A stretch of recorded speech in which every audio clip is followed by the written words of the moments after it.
आताची सर्वात महत्त्वाची बातमी पुण्यातील वैष्णवी हगवणे आत्महत्या प्रकरणी हगवणे मायलेकाला 1 दिवसाची पोलीस कोठडी सुनावण्यात आली आहे। शशांकचा मित्र प्रणय साठेलाही 1 दिवस पोलीस कोठडी सुनावण्यात आलेली आहे। आज जेसीबी फसवणूक प्रकरणात एकत्रित सुनावणी होणार असल्याची माहिती मिळतेय। जेसीबी फसवणूक प्रकरणात आरोपी असलेल्या हगवणे मायलेकांसह शशांकचा मित्र प्रणय साठे आणि अन्य 3 एजंट अशा एकूण 6 जणांची आज न्यायालयात एकत्रित सुनावणी होतीये।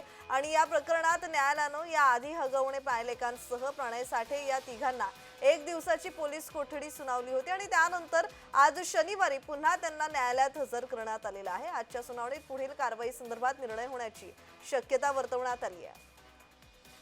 आणि या संदर्भात अधिकची माहिती देत आहेत आमचे प्रतिनिधी अमोल दरेकर। अमोल, पुण्यातील वैष्णवी हगवणे आत्महत्या प्रकरणाला आता वेगळं वळण लागलेलं पाहायला मिळतंय आणि त्याचबरोबर आता कारवाईला वेग आल्याचं पाहायला मिळतंय। हगवणे मायलेकाला 1 दिवसाची पोलीस कोठडी सुनावण्यात आली आहे। त्याचबरोबर शशांकचा जो मित्र आहे प्रणय साठे याला सुद्धा 1 दिवस पोलीस कोठडी सुनावण्यात आली होती आणि पुन्हा आज न्यायालयात त्याला हजर केलं जाणार आहे। या संदर्भातला अधिकचा तपशील।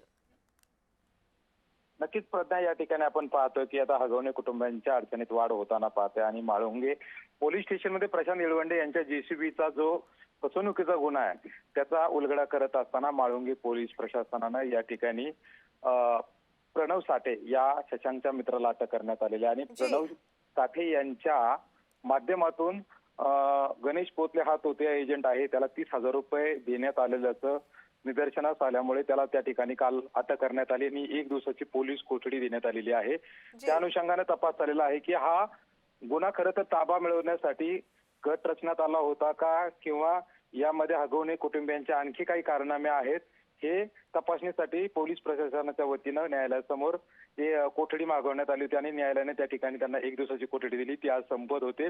आज शनिवारी पुन्हा एकदा त्यांच्यावरती सुनावणी होते आणि दोन्ही पक्षाच्या वतीनं आज सुनावणीमध्ये काय युक्तिवाद होतो हे पाहणं आता गरजेचं राहणार आहे। सध्या सुनावणी अंती आणखी किती पाय खोलात जातो या आरोपींचा हे पाहणं सध्या महत्त्वाचं आहे।